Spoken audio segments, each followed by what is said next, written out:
Students, rational number chapter में हमारा properties देख रहे थे, जिसमें हमने first of all number system के पांचों जो नंबर्स है उसके बारे में देखा।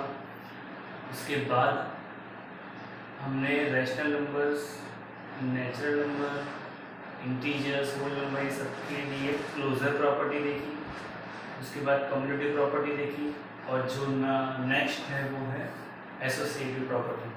ओके, तो देखते हैं। Associative property means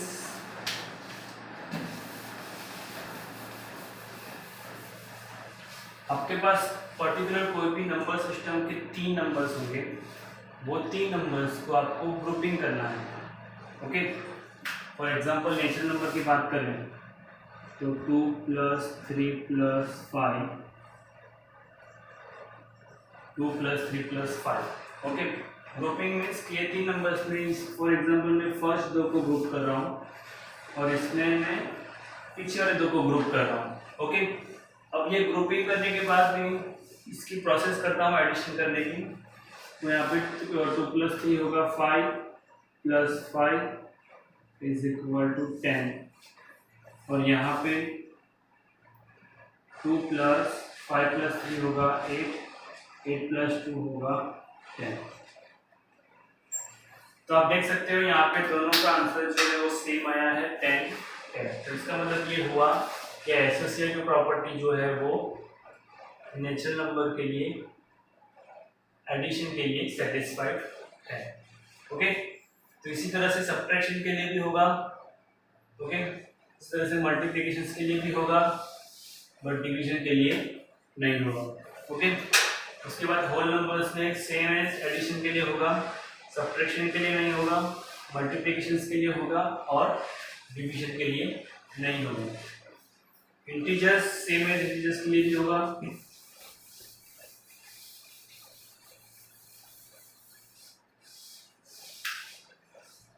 -2 + 3 - 5। ओके, -2 + 3 - 5। पहले इन दोनों को ग्रुपिंग करता हूँ और फिर इन दोनों को ग्रुपिंग करता हूँ। ओके, 3 - 2 1, 1 - 5 - 4। Okay, next -2, 3 - 5 -2, -2 -2 -4। तो आप देख सकते हो इंटीजर्स में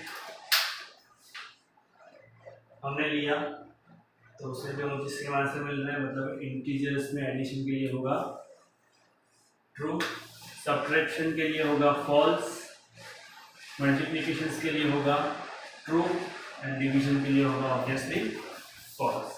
ओके, रैशनल नंबर्स के लिए करके देखेंगे हम।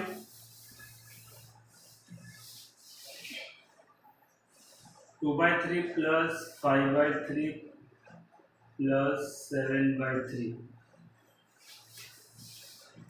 2/3 5/3 7/3। ओके, पहले इस 2 को ग्रुप करेंगे और फिर सेकंड 2 को ग्रुप करेंगे। ओके, रैशनल नंबर्स के लिए हम चेक कर रहे हैं एडिशन के लिए। 2/3 5/3, तो नीचे आएगा 3, ऊपर रहेगा 5 + 2 7, 9 7/3 + 7/3 3, 7 + 7 14। यह आंसर आएगा 14/3। ओके, इसके लिए चेक करते हैं। 2/3 7 + 5 होगा 12/3। वापस बेस सेम है तो ऊपर आएगा 2 + 12 = 14/3। ओके, तो इसका मतलब ये हुआ कि रैशनल नंबर में एडिशन के लिए एसोसिएटिव प्रॉपर्टी जो है वो सेटिस्फाइड है। ओके, सब्ट्रैक्शन के लिए तो उसके लिए भी चेक करते हैं।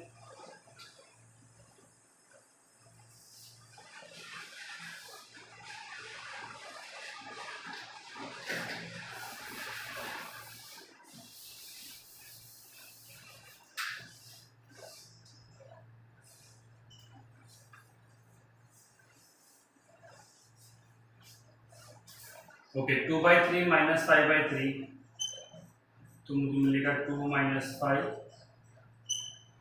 2 माइनस 5 होगा -3/3 -7/3। ओके 3 एलसीएम लेंगे तो मुझे मिलेगा -3 -7, तो आंसर आएगा -10/3। ओके नाउ 2/3 माइनस 5/3 माइनस 7/3 तो मुझे मिलेगा -2/3। ओके 2/3 माइनस माइनस प्लस 2/3, नीचे बेस रहेगा 3, 2 + 2 हो जाएगा 4। तो देख सकते हो यहाँ पे मुझे -10/3 आंसर मिल रहा है, यहाँ पे 4/3 आंसर मिल रहा है, तो ये जो है वो सेटिस्फाइड नहीं होगा। तो सब्ट्रैक्शन के लिए रैशनल नंबर में सेटिस्फाइड नहीं है। मल्टीप्लिकेशंस के लिए सेम है, जैसे कि वैसे ही करेंगे सेटिस्फाइड होगा, और डिवीजन के लिए ऑब्वियसली सेटिस्फाइड नहीं होगा। ओके तो ये हुआ एसोसिएटिव प्रॉपर्टी। सिंपल रूल है, आपके पास 3 नंबर्स होंगे, 3 नंबर्स में ये दो को ग्रुप करो एंड सेकंड टाइम ये दोनों को ग्रुप करो और फिर दोनों को सॉल्व करो। अगर दोनों में सेम आंसर आता है, इक्वल आंसर आता है, तो एसोसिएटिव प्रॉपर्टी सेटिस्फाइड कर रही है, अगर नहीं आता है तो नहीं कर रही है। ओके उसके बाद है 1 is the multiplicative identity. Okay 1 multiplicative identity क्यों है? क्योंकि कोई भी नंबर का 1 के साथ मल्टीप्लाई करो तो आंसर जो है वो जो आंसर है वही रहेगा। ओके 5 1 जा 5, 23 1 जा 23, 79 1 जा 79, 2/5 मल्टीप्लाई बाय 1 तो 2/5 रहेगा। 2/5 मल्टीप्लाई 1 तो क्या आएगा आंसर 2/5। तो 1 जो है उसको क्या बोलेंगे हम? Multiplicative identity. ओके क्योंकि 1 के साथ कोई भी नंबर का मल्टीप्लाई करो तो आपको सेम वही नंबर वापस मिलेगा। Okay same as 0 is additive identity. Okay 0 के साथ कोई भी नंबर का एडिशन करो तो आपको आंसर जो है वो क्या मिलेगा? वही नंबर मिलेगा। ओके 2/5 + 0 तो मुझे क्या मिलेगा? 5 + 0 इज इक्वल टू क्या मिलेगा? 7/3 + 0 इज इक्वल टू क्या मिलेगा? 7/3। ओके तो 0 को क्या बोलेंगे हम? Additive identity. ओके ये सब एमसीक्यूज में फिर इन द ब्लैंक से पूछेंगे, तो याद रखना है 1 जो है वो क्या है? मल्टीप्लिकेटिव आइडेंटिटी, तो 0 है वो एडिटिव आइडेंटिटी। आइडेंटिटी ये वर्ड याद रखो क्योंकि मल्टीप्लिकेटिव एडिटिव तो इसमें भी आएगा, बट ये जो है वो क्या है? आइडेंटिटीज है। ओके उसके बाद -a/b is the additive inverse of a/b and a/b is the additive inverse of -a/b. Okay additive inverse। okay additive inverse इसको बोलेंगे कि जो दो नंबर जो है जिसका एडिशन 1 आएगा, सॉरी 0 आएगा, जिसको हम बोलेंगे एडिटिव आइडेंटिटी। ओके यहाँ पे देख सकते हो -a/b जो है उसकी एडिटिव आइडेंटिटी जो है वो क्या है? a/b। जैसे कि -2/3 तो इसका एडिटिव आइडेंटिटी जो है वो क्या रहेगा? 2/3। क्यों? क्योंकि इन दोनों को इसको इसकी एडिटिव आइडेंटिटी बोलेंगे बिकॉज ऑफ इन दोनों का एडिशन जो है वो हमेशा क्या रहेगा? 0।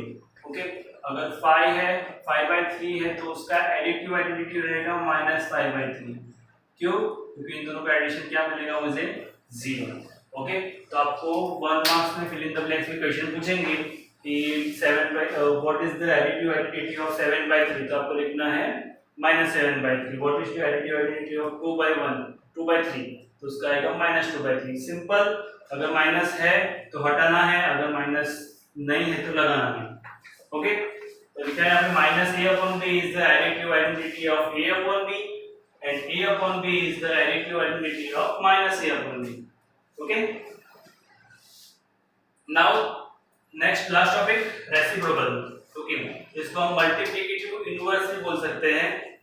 ओके इट मींस कि जो दो नंबर्स का मल्टीप्लिकेशन 1 आएगा वो दो नंबर्स को क्या बोलेंगे? एक दूसरे के मल्टीप्लिकेटिव इनवर्स। ओके इसको रेसिप्रोकल वर्ड भी यूज कर सकते हैं। ओके रेसिप्रोकल ऑफ 1/5 का होगा 5/1, रेसिप्रोकल ऑफ 5/7 का होगा 7/5। अभी 1/5 का 5/1 है, इसका मतलब क्या हुआ? 1/5 into 5/1 करेंगे तो 5 5 कट 1 1 कट, तो मुझे आंसर क्या मिलेगा? 1। 5/7 एंड 7/5 जो है 5/7 इंटू 7/5 करेंगे तो 7 7 कट 5 5 कट, तो मुझे आंसर क्या मिलेगा 1।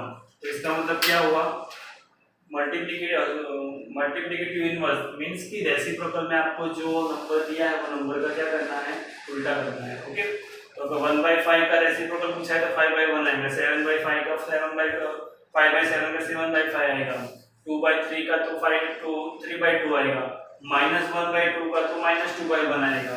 ओके क्लियर, तो ये हुआ रेसिप्रोकल। ओके आज के लिए इतना ही, ध्यान से देख लो एसोसिएटिव प्रॉपर्टी, साथ में क्लोजर प्रॉपर्टी जो हम पढ़ चुके हैं उसको भी देख लो, कम्युटेटिव प्रॉपर्टी देख लो, एसोसिएटिव प्रॉपर्टी देख लो। ओके ये सब जो है वो लर्न करने हैं। Additive inverse and multiplicative inverse के ऊपर के कुछ सम्स जो है, मतलब सम्स में आपको सिर्फ बताना है कि ये नंबर का एडिटिव आइडेंटिटी क्या है, या एडिटिव इनवर्स क्या है, कि मल्टीप्लिकेटिव इनवर्स क्या है, जो बताना है वो मैं आपको वर्कशीट में दे दूंगा। तब तक आपकी चैप्टर का ये जो क्वेश्चन है वो ध्यान से देख लो। ओके नेक्स्ट टॉपिक में हम डिस्ट्रीब्यूटिव प्रॉपर्टी देखेंगे। ओके और जो एक्सरसाइज है वो स्टार्ट करेंगे। ओके तो आज के लिए इतना ही।